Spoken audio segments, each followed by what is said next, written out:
Bonjour tout le monde. Hello, hello. Salut tout le monde. J'espère que Bonjour vous à tous. allez bien. On est super content avec Kevin de vous retrouver aujourd'hui. J'espère que tout le monde nous entend bien d'ailleurs. Aujourd'hui, avec Kevin, on va passer à peu près 45 minutes ensemble pour vraiment revenir sur des sujets qui nous sont très importants, qui est le no-code dans la partie recrutement. Là, vous voyez que Kevin et moi, ça va être 45 minutes d'échange, mais vous aussi, on compte sur vous pour que vous puissiez poser toutes vos questions. Vous avez le chat en bas de votre écran pour que vous puissiez poser des questions, soit dans la partie questions, soit dans la partie chat. En tout cas, on va vous demander de participer à ce webinaire, de vous présenter et puis de poser toutes vos questions. Un point qui est super important pour Kevin et moi, c'est que toutes les personnes qui sont avec nous aujourd'hui, que vous puissiez vraiment poser vos questions. On veut que personne ne reparte à la fin de cet event en se disant oh, tiens, je me demande comment est-ce qu'il aurait fait Kevin, tiens, je me demande c'était quoi sa vision sur ce sujet. Non, on est en ligne, mais le but c'est que ça soit hyper interactif quand même avec vos questions sur le chat et surtout que ça soit super concret et utile pour vous. Je vais peut-être aussi revenir sur pourquoi c'est important pour Kevin et moi d'avoir abordé ce sujet-là. On rentrera dans le détail de la vision de Kevin juste après, mais en fait, souvent quand on parle du no-code et quand on parle du recrutement, on a l'impression que c'est deux éléments qui sont vraiment à l'opposé. Le no-code, on le voit un peu aussi comme la déshumanisation, ça veut rien dire mon mot, alors je rechange ma phrase, mais comme la perte du côté humain, comme le côté très robot. Et le recrutement, quand même, quelque chose qui doit rester très, très humain. Mais le no-code, c'est pas ça. Le no-code, c'est pas un robot. Le no-code, c'est gagner du temps, c'est mieux faire, c'est avoir plus de temps pour avoir de la valeur ajoutée ailleurs, c'est moins d'erreurs humaines aussi, moins d'oubli. Un cerveau est super bien fait, mais par moments, on a des choses partout. Donc, c'est aussi pour simplifier, pour fluidifier et pour nous aider. Et c'est vraiment ce qu'on va voir aujourd'hui, c'est comment le no-code peut être l'allié vraiment du recrutement et à la fois côté candidat pour passer une meilleure expérience pour apprécier ce recrutement et à la fois côté entreprise pour justement aussi booster sa marque employeur. On sait le recrutement, c'est pas tous les jours simple quand on cherche sa pépite. Donc voilà, on reviendra sur tous ces sujets-là ensemble. Je voulais juste aussi vous expliquer un peu avant de laisser la parole à Kevin, vous expliquer où vous êtes et qui je suis peut-être aussi. Donc, je m'appelle Joséphine. Euh, je suis en charge de la pédagogie des écoles de Maria Schools. Maria, c'est un campus d'école qui regroupe plusieurs écoles, dont Lyon et Maestro font partie, et j'y reviendrai juste après. Donc, c'est plusieurs écoles qui ont différentes thématiques, mais une pédagogie commune. Et vraiment, l'objectif et la vision de Maria, c'est de remettre l'apprentissage au cœur de notre vie professionnelle à tous, pour qu'on soit dans une dynamique, dans un mouvement où on rencontre des gens, où on apprend, où on découvre des outils, on découvre des méthodes, et on continue en fait d'évoluer, de grandir dans son parcours professionnel, où on y est plus épanoui parce on stagne moins et pour que ça puisse booster notre employabilité à vie. Donc ça, c'est Maria, le campus avec 4 écoles différentes. On a aujourd'hui plus de 6000 alumni et tous nos intervenants sont vraiment des experts terrain qui vont vous partager, comme Kevin aujourd'hui, leur vision d'une thématique à travers les différentes expériences qu'ils ont pu avoir. Donc ça, c'est pour Maria. Et maintenant, vous dites, OK, intéressant, mais j'étais venue à un event Lyon Maestro, je ne comprends pas. Donc Lyon est la première école de Maria. Lyon, c'est l'école de l'ère entrepreneuriale, donc pas du tout pour des entrepreneurs, mais vraiment pour être entreprenant dans sa vie professionnelle, avec des formations d'initiation et d'acculturation à certains métiers ou thématiques qui sont liées au digital. On a des formations produits, des formations grosses, des formations Web3, data, etc. Je vous fais pas la liste complète, mais juste ça vous donne une idée de qui est Lyon et Maestro. Qui est Maestro? Maestro, c'est la deuxième école de Maria, qui est l'école spécialisée en product management et en tech, et qui a un programme no-code. Je reviendrai aussi sur les différents programmes qui nous lient aujourd'hui, mais ça vous donne un peu une idée quand même de ce que vous faites là avec nous aujourd'hui, de pourquoi est-ce qu'on aborde ce sujet de recrutement et de no-code. C'est à travers vraiment les deux casquettes, Lyon et Maestro, qui ont chacun un peu leur angle d'attaque, on va dire. Et là, vous me voyez arriver et je vous ai en plus embrouillé parce que j'avais mis le logo de Lyon à gauche et là, je mets la formation de Lyon à droite. Rien ne va plus. Mais pour vous expliquer du coup, Dans la formation, dans l'école Maestro, on a un programme No Code qui a été lancé il y a un peu plus d'1 an. L'objectif de cette formation No Code, c'est vraiment de s'initier, de se lancer en No Code, de comprendre et d'avoir une vision 360 des outils qui existent et comment est-ce que ça peut vraiment nous permettre de booster notre business, de nous permettre de revoir nos façons de faire et de nous permettre de nous remettre à la page parce qu'il y a énormément de choses qui évoluent, énormément de choses qui changent. Donc cette formation No Code, elle permet soit à toutes les personnes qui ont envie de se lancer en no code de mettre le premier pied à l'étrier en testant avec une partie théorie, une partie très concrète et des hackathons en présentiel ensuite. Il y a une partie en ligne et du coup la hackathon en présentiel, soit pour les personnes qui ont envie d'intégrer le no-code dans leur quotidien, dans leur métier pour y être plus efficace. La prochaine promotion démarre le 12 octobre, évidemment. Si vous avez des questions, je vous enverrai un email récap et Céline, qui est avec nous aussi sur le chat, vous enverra un email récap qui reprend toute la connaissance et toutes les ressources que Kevin va nous partager et vous mettra, pour ceux que ça intéresse, les liens aussi pour la formation no-code ou pour les différents éléments et les différentes ressources no-code.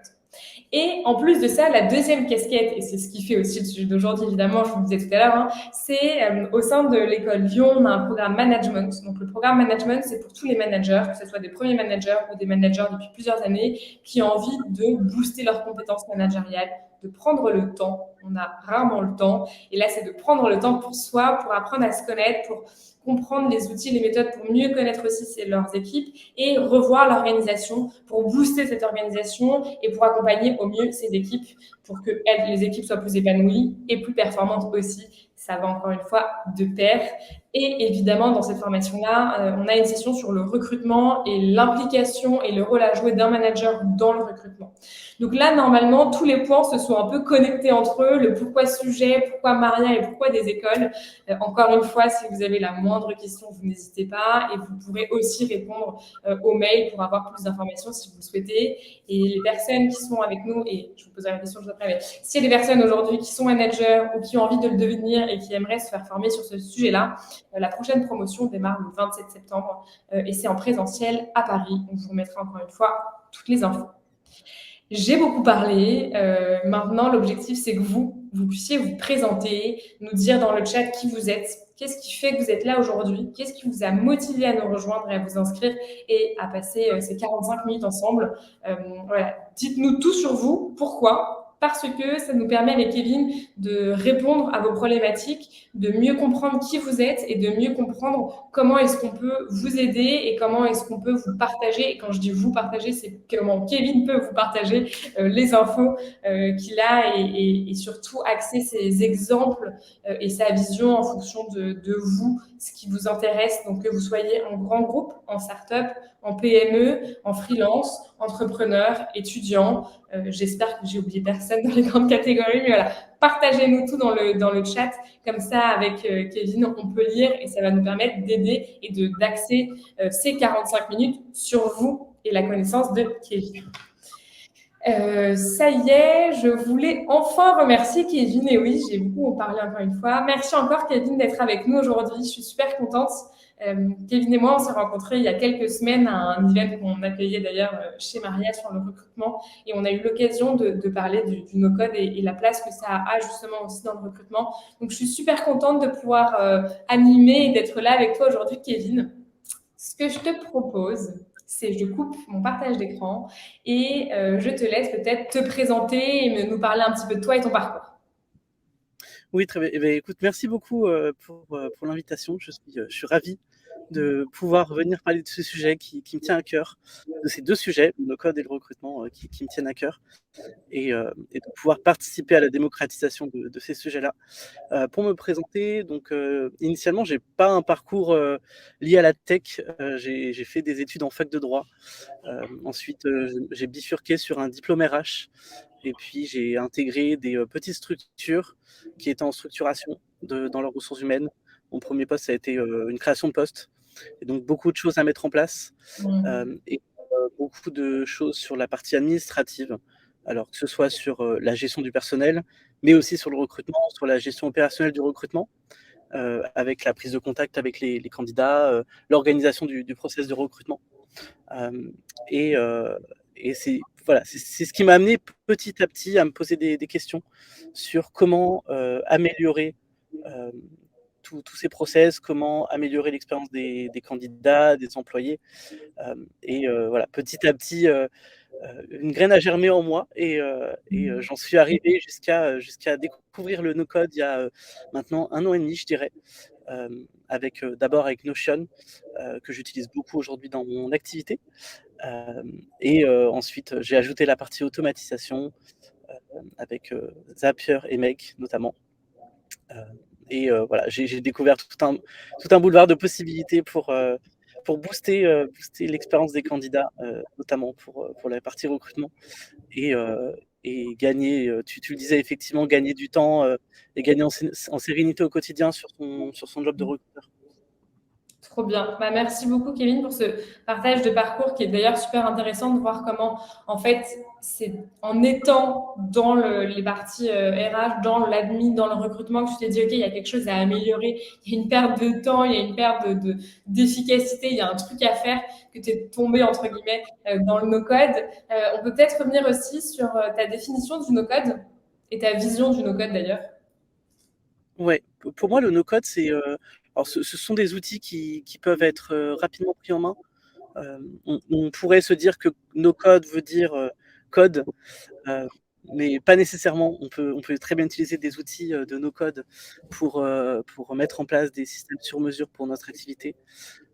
Et c'est des systèmes qui s'adaptent justement de très près aux besoins de chacun. Donc pour moi, le no-code, c'est des outils qui permettent de se simplifier le quotidien, de donner une nouvelle dimension à certains métiers aussi. Je pense qu'on en parlera un petit peu plus après.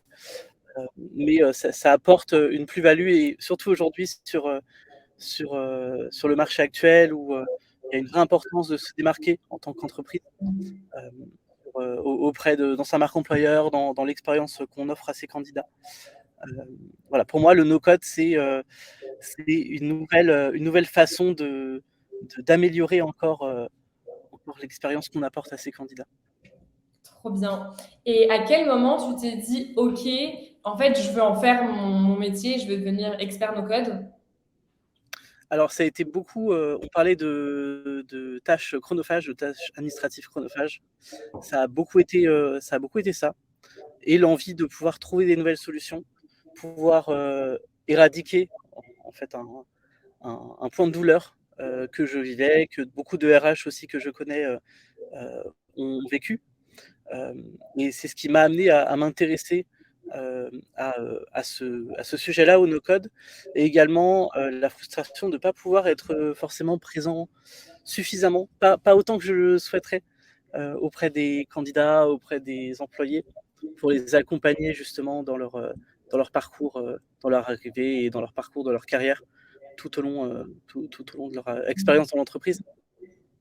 C'est sûr, c'est Donc, quelque question de temps où, en fait, si on avait plus de temps, on aimerait tellement faire mieux et on aimerait être tellement plus présent. Mais par moment, on n'a pas le temps et du coup, nos process il y a moins de care, il y a moins d'attention, il y a moins de suivi. Et je suis complètement d'accord en le vivant, nous ici chez Maria dans le recrutement, à chaque fois on se dit qu'est-ce qu'on peut mieux faire, qu'est-ce qu'on peut automatiser un max avec de l'humain et avec du care, mais carrément. Peut-être qu'on peut aussi un peu revenir sur, selon toi, c'est quoi les grands objectifs du no-code? Pour moi, les grands objectifs du no-code, c'est de pouvoir, alors si je l'adapte au recrutement, de pouvoir communiquer et convaincre plus facilement. Alors surtout, en ce moment, on parle beaucoup de l'IA qui peut aussi aider dans cette tâche-là. On est sur un environnement avec une concurrence assez forte, un vrai, une vraie nécessité de se démarquer. Pour moi, aujourd'hui, l'objectif du no-code sur ce pan-là, c'est vraiment de se démarquer et de faire la différence. Et que le candidat ait vraiment un effet waouh et se dise que l'entreprise a mis les moyens pour lui donner envie de la rejoindre. Hmm. Et aujourd'hui, toi, tu remarques que c'est un sujet que beaucoup d'entreprises prennent à cœur et que beaucoup d'entreprises ont envie d'améliorer. Comment tu sens là-dessus, toi, si tu as des missions, si tu as un peu des projets sur ces thématiques-là, comment tu sens les entreprises réceptives ou non à ce sujet-là, justement? Alors, il y a une vraie envie de s'améliorer, ça c'est certain. Il y a une vraie envie de pouvoir solutionner certains sujets. Euh, Après, si je prends la partie no-code, il peut y avoir certains freins sur le no-code parfois. C'est encore un sujet qui demande d'être évangélisé. C'est pas forcément non plus évident pour tout le monde de comprendre ce qu'est le no-code, ce que sont les outils no-code, ce que ça apporte aussi comme bénéfice au quotidien, ces tâches, comment ça peut améliorer les choses. Et Voilà. tu dirais que les principaux freins que tu remarques, c'est quoi? Alors, je dirais déjà euh, être en mesure de faire comprendre l'apport de ce changement, l'apport d'en fait changer d'outils, changer de méthode, des choses qui sont très ancrées encore sur des missions. Ouais, généralement, le changement, ça fait peur à tout le monde. Tout le monde se dit, ah non, pas un nouvel outil, que je connaissais très bien l'autre, c'est bon, je sais le faire. Ouais, tu as cette peur du changement Exactement. humain. Donc, en fait, il faut faire Oui, comprendre et quoi. Ok. exactement. Et ça demande effectivement des compétences au-delà de la technique et du fait de montrer l'outil, d'avoir aussi des compétences sur comment accompagner les collaborateurs à être prêts à ce changement et à le vivre bien aussi, Ouais. et pas se sentir complètement perdu, parce qu'effectivement, quand on a des habitudes pendant des années, on peut vite se demander mais dans quoi on arrive, et ça peut Oui. faire peur. Et puis, en fait, on te dit aussi, ça va t'aider à gagner du temps. Mais au tout début, bah non, ça ne fait pas gagner du temps parce que tu dois apprendre. En fait, il faut penser long terme où tu te dis, bon, ok, là, je vais perdre un petit peu de temps, mais dans la suite, j'en perdrai moins. Est-ce que tu vois d'autres gros freins ou grosso modo, c'est ça un peu qui bloque les gens? Alors, il va y avoir un frein sur la partie RGPD, je pense. Ouais. Euh, c'est des nouveaux outils, les outils no-code. Et aujourd'hui, pour beaucoup d'entreprises, c'est un questionnement sur le fait d'implémenter ces outils-là et comment leurs données vont être protégées en utilisant ces nouveaux outils versus des outils utilisés classiquement, Excel, Word, pour faire Hmm. le suivi des candidats, par exemple, beaucoup avec Excel, qui est un outil maintenant complètement adopté dans toutes les entreprises. Euh, donc oui, il y a ce questionnement sur la donnée qui peut freiner et qui demande aussi vraiment d'être évangélisé. Voilà, il y a un vrai enjeu de communication sur le sujet euh, Hmm. pour montrer qu'on peut trouver des solutions sur ce point-là. Et pour revenir sur pardon, sur le frein d'avant, sur la partie, la peur du changement, on a une question justement de Céline qui demande comment est-ce que tu luttes contre on a toujours fait comme ça? Qu'est-ce que tu leur dis et comment tu leur montres et apportes, tu vois, la réponse pour les embarquer avec toi pour que le projet soit une réussite? Oui, mais je pense qu'il faut montrer un exemple concret, euh, montrer quelque chose qu'on a pu réaliser par ailleurs et montrer les bénéfices que ça a pu apporter, que ce soit en termes de gain de temps, en termes de charge mentale, de santé des équipes et donc d'efficacité à long terme. Aussi montrer des données chiffrées. C'est important aussi de pouvoir mesurer l'évolution de l'efficacité dans ces process de recrutement entre les méthodes qu'on utilisait avant et les nouvelles méthodes mises en place, les nouveaux outils mis en place. Voilà, je pense qu'il faut vraiment être dans le concret et montrer que c'est possible, parce qu'effectivement, simplement en parler, ça peut paraître très vague. Et là-dessus, et dis-moi si c'est une question bah, où en fait tu n'as pas la réponse, mais tu vois, moi je pense à chez Maria, on a automatisé l'onboarding de nos participants, donc la création de leurs liens quand ils sont rentrés sur Slack, enfin tous ces éléments-là. Et il y a une question qui nous a été posée et moi j'arrivais pas, et donc je me dis comment tu arrives à trouver des résultats chiffrés, mais qui étaient grosso modo entre un onboarding à la mano et un onboarding à la à automatiser, combien de temps à chaque fois ça vous fait gagner par tâche.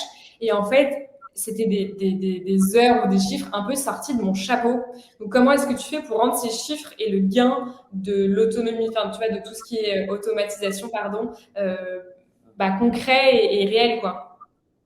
Alors moi, je vais beaucoup utiliser un outil qui s'appelle Toggle, qui me permet à titre perso pro de mesurer le temps que je passe sur certaines tâches, et ça peut permettre d'avoir des métriques justement sur le temps passé auparavant sur certaines tâches chez certains clients auprès desquels j'ai pu intervenir, versus aujourd'hui avec les nouveaux process, comment voilà le temps que ça prend, et ça peut être un outil qui peut être utile, et là pour le coup il n'y a pas de place au hasard, c'est le temps est mesuré, donc Bah, trop bien, franchement, je n'ai jamais entendu parler de cet outil, je me le suis noté direct. Est-ce on va pouvoir s'en servir rien que chez Maria, donc trop bien. On a une autre question de Zoé qui demande si tu as des astuces no-code, à part payer évidemment, pour rassembler les différentes candidatures des différentes plateformes. Oui, alors tout dépend des plateformes. C'est vrai qu'il peut y avoir, alors je pense notamment à LinkedIn, où ça peut être peut-être plus compliqué de récupérer les candidatures. Maintenant, rien d'impossible. On peut passer par certains outils qui permettent de se connecter à LinkedIn. Je pense notamment à Lemlist, qui permet de se connecter à LinkedIn. Personnellement, je vais beaucoup recommander Airtable, qui est un outil de base de données, un outil de base de données, dans lequel on peut relativement facilement se créer un mini ATS, et dans lequel on pourrait, via un outil d'automatisation, centraliser l'information. Justement, alors on peut en avoir sur un Google Sheet, on peut en avoir sur LinkedIn, et éventuellement sur son ATS aussi, si on a un ATS déjà. On peut également reprendre les candidatures qu'on a reçues depuis notre ATS vers une base centrale sur Airtable. Ok, super clair, merci beaucoup. Et peut-être pour revenir aussi sur quand on se lance en no-code ou quand on commence à aborder ces sujets-là, il y a plein d'outils. Franchement, il y a plein de noms, il y a plein de, tu vois, ATS, enfin, tous ces trucs qui sont Oui. très propres au no-code. Selon toi, c'est quoi les compétences qui sont clés quand on se lance? Alors, je dirais plutôt en termes de soft skills, le fait d'être curieux et de ne surtout pas avoir peur de se prendre des murs quand on teste des choses. Ça va arriver. Ça va arriver sur des outils no code. On apprend beaucoup sur le tas, en utilisant les outils. Il y a des formations qui existent. Personnellement, j'ai suivi des formations. Il y a notamment Maria qui permet et avec Maestro qui permet de se former. Voilà, il y a beaucoup de ressources maintenant en ligne. Il y a aussi on peut trouver des vidéos sur les réseaux qui montrent aussi comment utiliser certains outils. Ouais, donc, Mais voilà. oui, quoi. Ouais, voilà. Aujourd'hui, la formation n'est plus autant un frein qu'elle pouvait l'être il y a quelques temps. On a énormément de ressources à disposition, et je dirais, voilà, être persévérant, et être curieux de ce sujet, et ne pas avoir peur de se tromper. Trop bien. Et justement, on parlait de mettre enfin, tu vois, de tester les outils et en fait, oui, on se prend des murs parce qu'on est bloqué, mais en fait, il faut pas lâcher, il faut trouver la solution. Pour toi, enfin, c'est quoi un peu tes outils de base à connaître quand on fait du no-code? Alors, moi, je mettrais dans la liste Notion, qui est le premier outil no-code que j'ai utilisé à titre personnel, et dans lequel je centralise beaucoup de choses, que ce soit sur du personnel, du professionnel. Voilà, c'est vraiment ma base centrale pour mon information. Après, sur la partie automatisation, je parlerai de Zapier, qui est pour moi l'outil d'automatisation le plus simple à prendre en main au début, pour se familiariser aussi avec certains concepts, avec le concept de scénario d'automatisation, avec le concept d'interconnexion entre les outils. Donc on a cité Airtable aussi, plus pour la partie base de données, où là on peut centraliser effectivement des profils de candidats, par exemple, et avoir différentes vues en fait dans cet outil, ce qui permet en un clin d'œil de pouvoir aussi filtrer pour chaque candidat dans quel process il est engagé, avec quelle entreprise. Ce qui peut être parfois des informations difficiles à retrouver quand on a un fichier Excel plutôt simple pour suivre ses recrutements. On peut se retrouver perdu dans le flow de lignes. Et l'avantage d'Airtable permet d'avoir des vues filtrées, préparamétrées, et d'avoir finalement quelque chose qui se met à jour en continu sans avoir besoin de bouger des lignes et de remettre en forme des informations. Trop Voilà. bien. Et je dirais que c'est les 3 outils les 3 outils de base. Déjà, ça fait beaucoup. Et Ouais, je pense que aussi, c'est d'y aller étape par étape et de ne pas trop vouloir apprendre trop d'outils d'un coup. Effectivement. oui, Quand on a clairement. commencé à ajouter un second, etc. Surtout qu'on se rend compte aussi dans les entreprises qu'un des problèmes par moment, c'est qu'il y a beaucoup trop d'outils et certains outils dont les fonctionnalités sont pas du tout assez utilisées. Et donc, en fait, il y a plein d'outils alors qu'un seul outil, mieux compris, mieux pris en main, aurait pu faire beaucoup plus de... Donc, carrément, pas partir tout feu, tout flamme et essayer. Tant qu'on est sur les outils, je reviens sur une question. On nous demandait si tu te servais par moment de ChatGPT et enfin, lié avec LinkedIn, quoi. Oui. Alors, ChatGPT, ça m'arrive de m'en servir effectivement pour, avoir de l'inspiration. Par exemple, alors je sais que c'est un sujet aujourd'hui qui prend beaucoup de temps aux recruteurs. Le fait de pouvoir proposer une approche personnalisée aux candidats par rapport à leur parcours, par rapport à un job donné. Et ChatGPT permet, avec une automatisation par exemple, d'avoir un script qu'on lui communique, heu et d'avoir en retour un message déjà travaillé, quelque chose qui permette d'avoir une première trame. Évidemment, je trouve que c'est important Mm. d'ajouter sa patte et de voilà, pour pouvoir montrer que c'est aussi nous derrière, mais ça peut vraiment faciliter en tout cas le le début de ce process-là, où ça peut être parfois difficile de se lancer sur une rédaction de message. On peut parfois passer beaucoup de temps sur la réflexion, comment amener le sujet avec telle ou telle personne. Et je pense que ChatGPT peut aider effectivement à gagner ce temps-là et, Mm. heu, et C'est une bonne être voilà, base ensuite à remanier et à remettre à sa sauce. Et ok, trop bien. complètement, Ce complètement. que je te propose, c'est qu'on voit maintenant un petit peu plus, parce que je t'ai posé pas mal de questions sur le no-code pour pareil qu'on ait un socle et qu'on soit tous d'accord et qu'on ait ces outils de base. Donc, pour rentrer un peu plus dans le no-code pour le recrutement, ma première question, et c'est ce que j'ai appris quand j'ai échangé avec toi, je sens que je vais encore écorcher le nom de ce métier, c'est horrible, mais est-ce que tu peux nous parler du métier de Recops, je sais jamais comment c'est. C'était bien ça.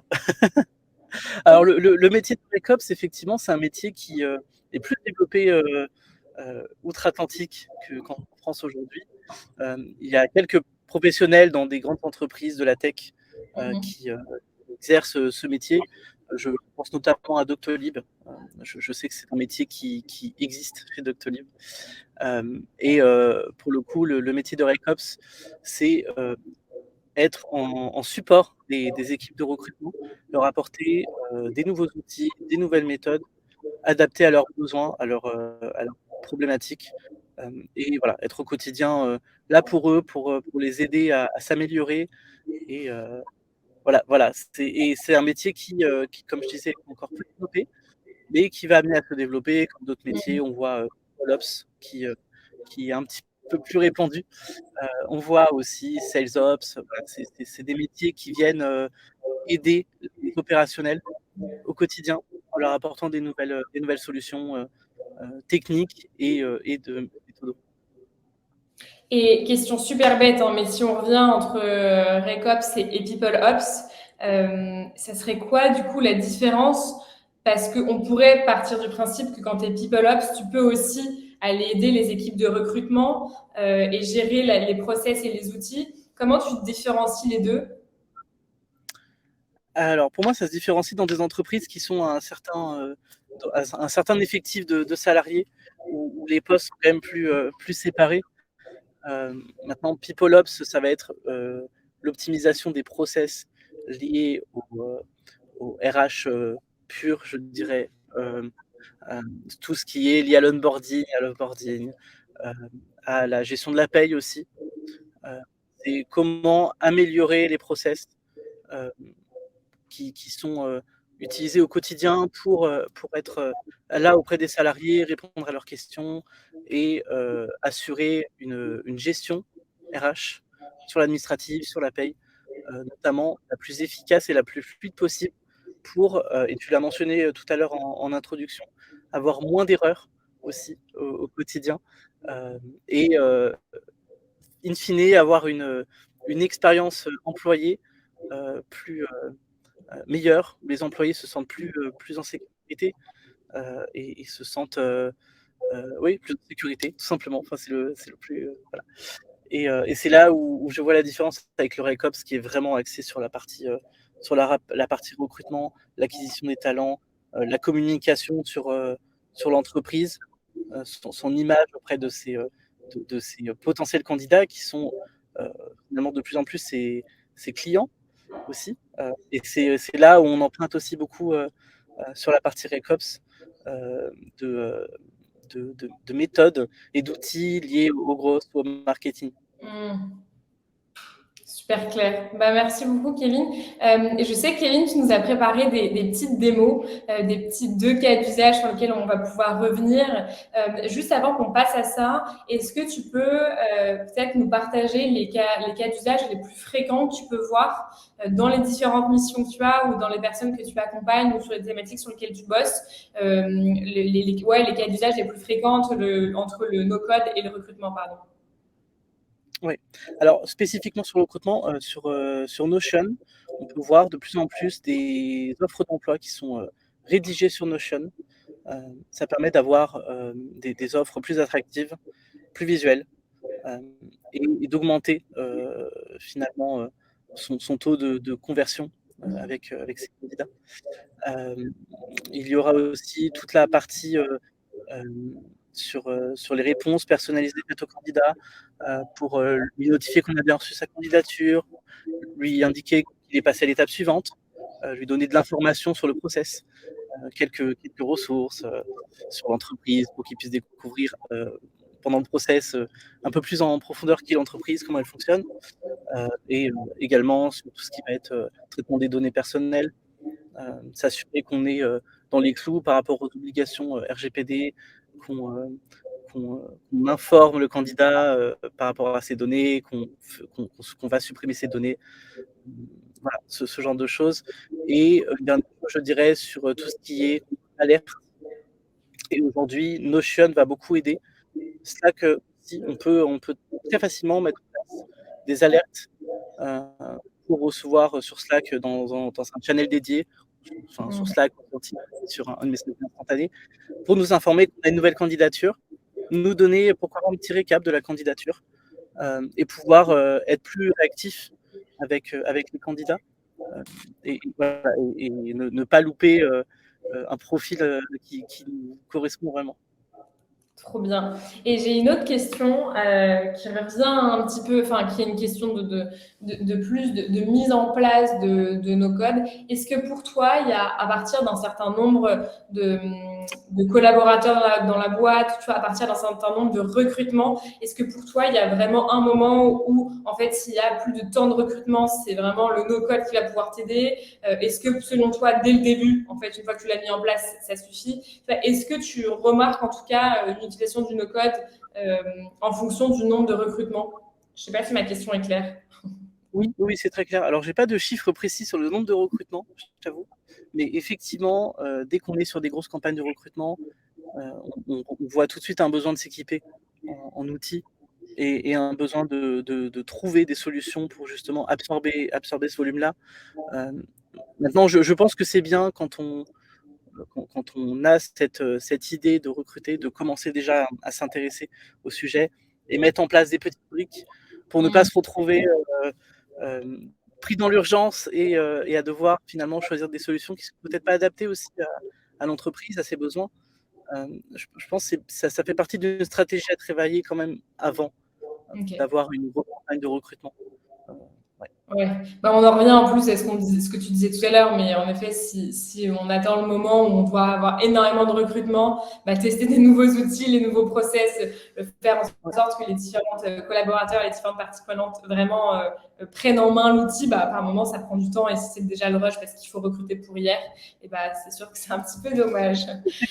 Et c'est, juste pour finir par rapport à ça, c'est vrai que c'est quelque chose qui, moi, sur mes postes précédents en RH, justement, il fallait gérer les sujets du quotidien et tu n'as pas le temps de te former, de t'intéresser aux outils, de trouver, voilà, trouver un outil, c'est un projet à part entière, qu'il faut, qui prend plusieurs semaines, voire plusieurs mois. Heu et quand on a trop de flux entrants, trop de choses à gérer au quotidien, trop de choses manuelles, on peut très vite se retrouver débordé et finalement ne jamais avoir le temps de lancer Mmh. ces projets-là et de se retrouver enfermé dans un cercle vicieux. Et question, quand justement tu parlais de là de la recherche d'outils qui prend plusieurs semaines, plusieurs mois, toi, comment tu fais ta veille de nouveaux outils en fonction de tes besoins? Alors, je vais regarder certaines sources. Alors il y a, par exemple, une chaîne YouTube qui s'appelle Contournement, qui Mmh. publie régulièrement de la veille sur les outils no code. Et après, il y a des newsletters qui existent sur le no-code. Là, je pense, notamment à Uncode School, qui est une newsletter. Voilà, il y a pas mal de ressources comme ça, qui permettent de se tenir au courant des nouveaux outils. Et également, il y a, alors je ne veux pas dire de bêtises, je crois que c'est Product Hunt aussi, Oui, sur lequel on peut voir beaucoup d'outils, émerger, régulièrement. Ça peut être une source d'inspiration. trop bien. Je me note tout ça comme ça, on pourra le partager avec Céline, à tout le monde qui est avec nous aujourd'hui. Ce que je te propose, Kevin, c'est que tu puisses bah, nous faire tes deux cas, pas du tout petits, les deux cas que tu nous as préparés, si ça te va. Oui, bien sûr, avec plaisir. Avec Trop plaisir. bien. Bah, je vais partager mon écran.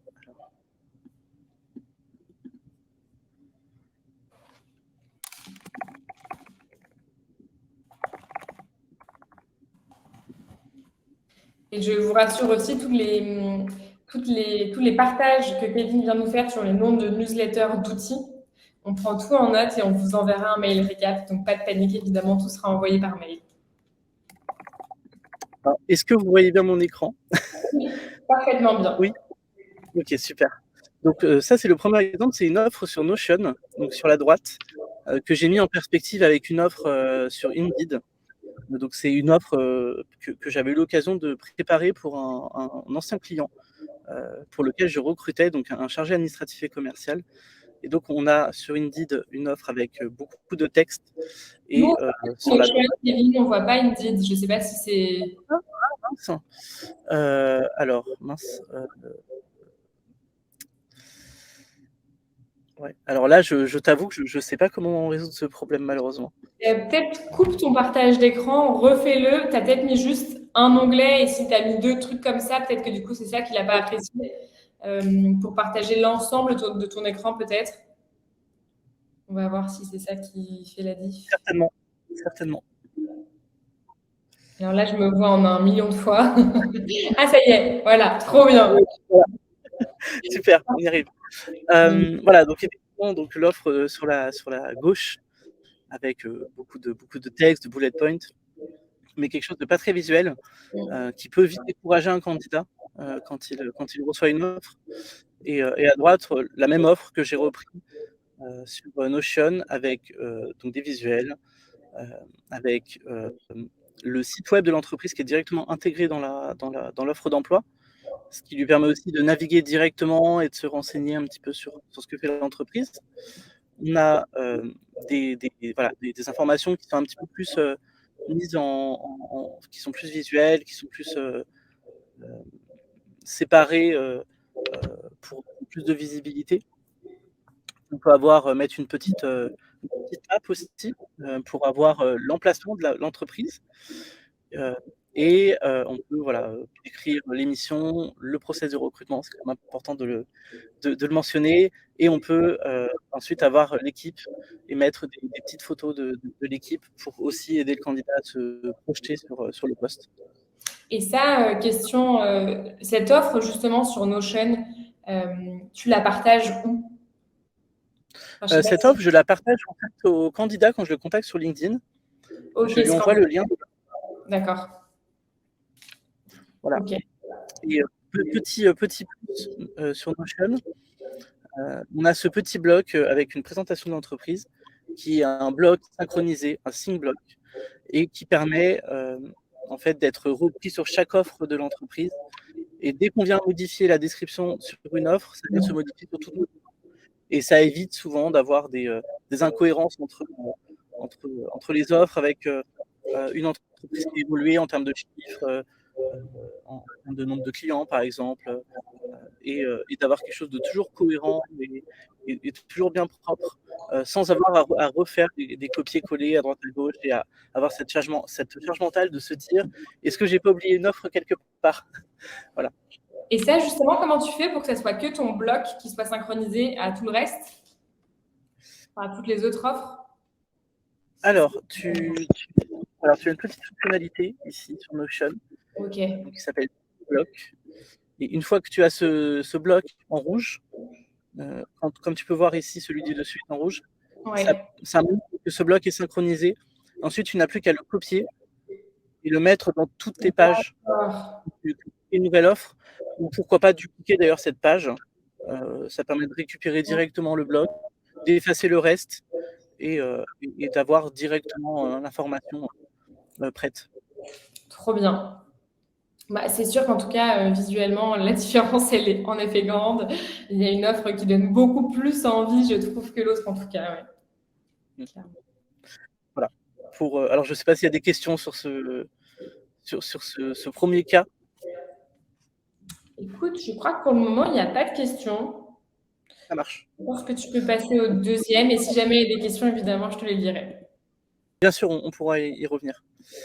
Le deuxième cas, c'est donc le cas d'Airtable avec un mini ATS que j'ai mis en place avec une base de candidats, une base des jobs à pourvoir, une base d'entreprise quand on est recruteur, qu'on travaille pour plusieurs entreprises, et une base de messages. Et je vais en particulier parler de cette partie, puisque c'est cette partie qui permet de mettre en lien avec ChatGPT, dont on a parlé juste avant. Trop bien. Et, voilà. Et en fait, donc on va sélectionner notre candidat, le job en question, on donne un rôle à l'IA et on vient mettre les différentes briques nécessaires pour créer un prompt pour l'IA pour qu'il puisse nous préparer quelque chose. Et lorsqu'on a enseigné donc également, alors cette case est particulièrement importante sur faire un résumé des points forts du candidat sur lesquels on veut s'axer pour notre message. C'est ce qui va permettre de vraiment personnaliser notre approche. Et on peut lui donner par exemple un exemple pour lui D'accord. montrer comment on rédigerait. Et il va justement s'adapter à notre façon de rédiger aussi. Euh, voilà.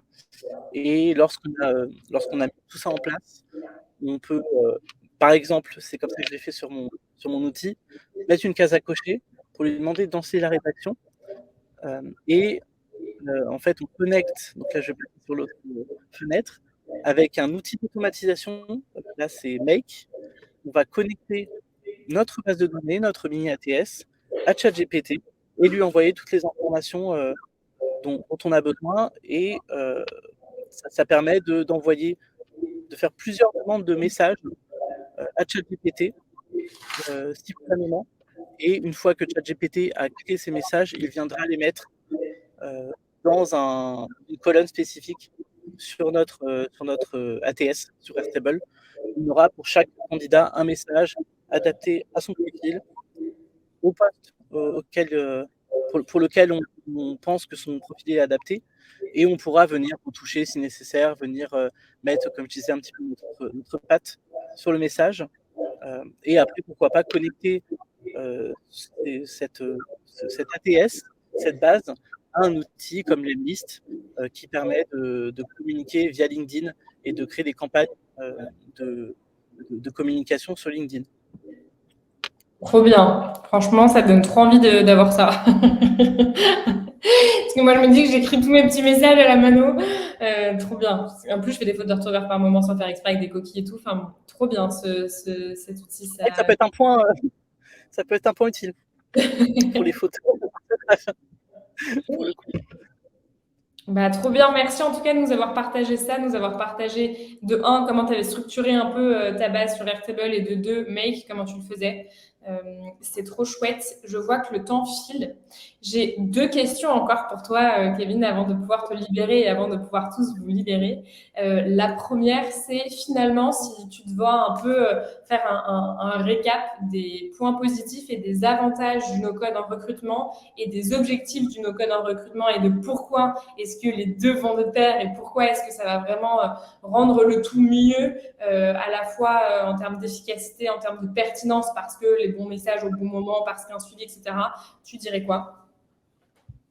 Alors, je dirais donc moins d'erreurs. Je dirais une meilleure image de son entreprise renvoyée aux candidats. On montre aux candidats qu'on utilise des outils, des nouveaux outils, qu'on porte attention aussi à son profil, qu'on a préparé spécialement pour lui une approche personnalisée. On gagne en temps, on gagne en charge mentale et également sur l'aspect, je dirais, besoin en recrutement et budgétaire.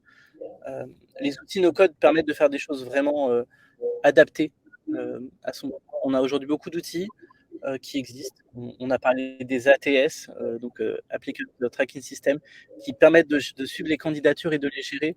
Parfois, il peut manquer certaines fonctionnalités. On peut avoir un besoin un peu spécifique. On peut très bien, par le no-code, ajouter ces fonctionnalités en plus dans notre process.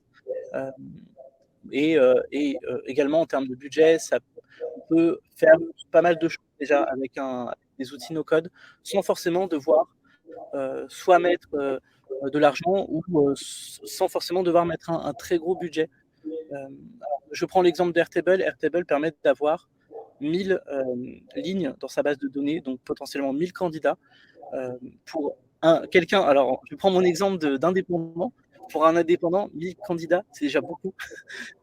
Donc ça permet déjà, versus un fichier de suivi qu'on aurait sur Excel, d'avoir déjà de la marge. On a de quoi faire pendant quelques temps.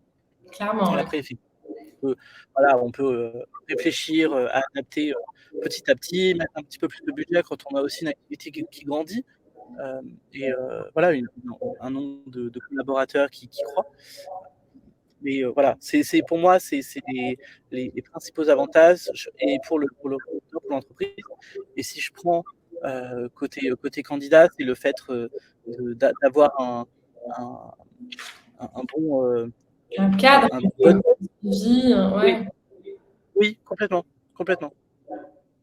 Et c'est très important et c'est rassurant pour les candidats que les choses soient bien faites parce que c'est quelque chose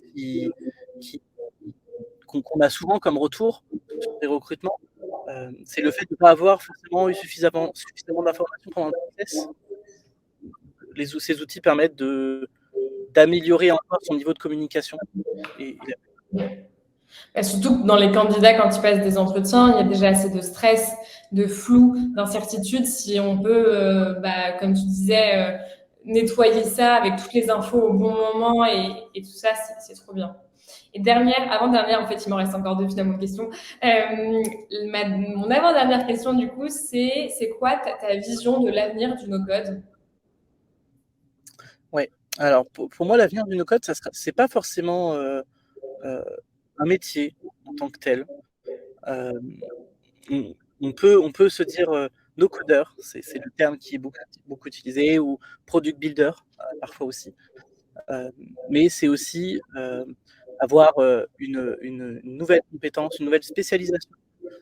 Et je pense que dans le futur, on aura, donc on a parlé de RecOps, on aura des personnes qui se formeront justement de plus en plus pour être en support des équipes. Donc on a parlé du people, on a parlé du recrutement. Ça peut être pourquoi pas la paye aussi, avoir une équipe Ops pour aider les équipes paye à mieux gérer leur process de paye, gagner en efficacité, en temps, et d'avoir des DRH qui se spécialisent en no-code pour aussi avoir des métriques plus facilement au quotidien et pouvoir prendre plus facilement des décisions stratégiques au sein de l'entreprise. Mmh. Bah, clairement, nous, c'est ce qu'on nous souhaite aussi, qu'il y ait plus de personnes qui veulent se former au no-code, et la formation de Maestro sera là pour accueillir toutes les personnes qui le souhaitent. Et moi aussi, en tant que manager, donc si je sors de ma casquette de Lyon ou de Maestro, je me dis en fait, c'est vrai que j'ai peut-être pas assez creusé tout ce que ça peut me faire gagner en temps pour bien préparer mes points, pour bien préparer mes quarterly quand on sort du bureau, pour tous ces éléments-là, où en fait, si j'automatisais mieux mes messages en amont, elles auraient toutes les infos, enfin mes équipes auraient toutes les infos pour bien se préparer, et du coup ensuite vraiment plus gagner du temps au moment où on est là en face. Donc trop bien pour ta vision du no-code. Merci beaucoup, Kevin. Et peut-être la dernière question qui est si tu devais partager un conseil aux personnes qui sont avec nous aujourd'hui, qui sont là pour justement voir comment est-ce que le no-code est lié en recrutement, tu dirais quoi? Alors, c'est quoi ton Je conseil? dirais, pour moi, mon conseil, c'est d'aller échanger avec d'autres personnes. Moi, c'est ce qui a vraiment confirmé certaines visions que je pouvais avoir. C'est ce qui m'a aussi donné des compléments sur ma vision, me permet d'avoir d'autres perspectives. Voilà. Et il y a aujourd'hui quelques personnes qui spécialisent nos codes et recrutements. Alors, je pense notamment à un recruteur qui s'appelle Julien Lesourd, qu'on peut retrouver sur LinkedIn, et qui travaille beaucoup sur Notion.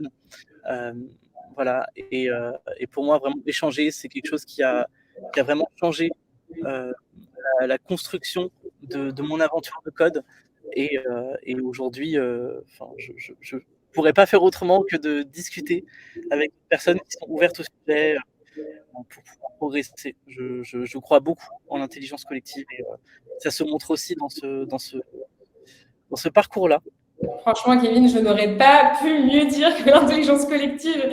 Évidemment, nous, chez Maria, c'est aussi pour ça que nos profs ne sont pas des profs, mais c'est c'est des experts, c'est des gens du terrain, c'est des gens qui parlent, c'est des gens qui testent, c'est des gens qui se plantent, c'est des gens qui y arrivent, c'est des gens qui refont, qui partagent. Et je suis complètement d'accord.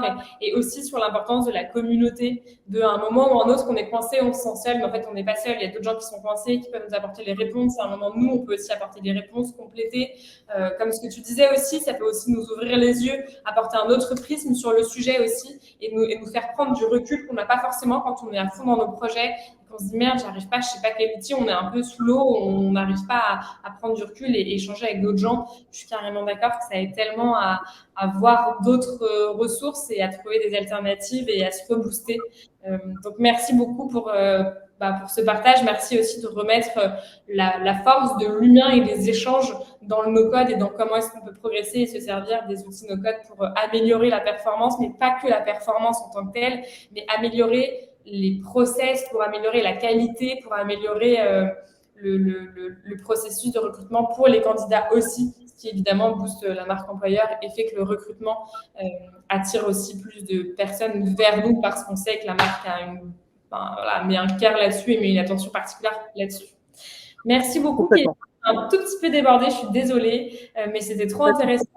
Et j'espère que ça vous a plu à tous. On vous enverra avec Céline un email récap qui reprend toutes les ressources, tous les noms d'outils, les noms de newsletters que Kevin a pu nous partager.